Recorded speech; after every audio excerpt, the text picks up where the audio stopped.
masu siye da siyarwa suna samun kaya su kulle sa sto sai bayan kayan sun yi karanci sai su fito da su ƙara ɗora ribar su akai. To me yake jawo haka? To alhamdulillah wannan ina iya cewa al'ada ce watakila ta wasu 'yan kasuwa, amma dai akwai yanayin da shi in an ga kaya a sto ba kawai da an ajiye shi don a ɓoye wani.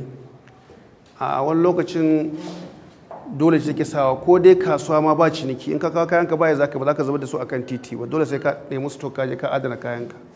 Da haka ba kowane lokaci zai zama wanda ya aje kaya a sto ya aje shi don ya yi tsada wani. A'a, a sto ainihinsa ana aje shi ne don a adana kaya, don ba zai ɗauko kayansa ya je ya zubar akan titi, dole ya nemi sto da zai aje su. Wannan shine babban manufar yin sto. To amma a rayuwa gaba ɗaya ba a rasa mutane na kirki ko kuma a rasa ɓata gari.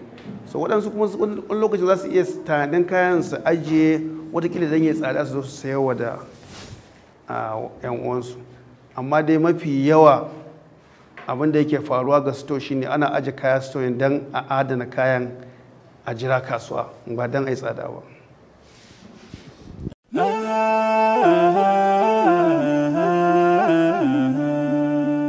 Haske mai leƙa gidan kowa Afirka TV. TV3 tafarkin rayuwa.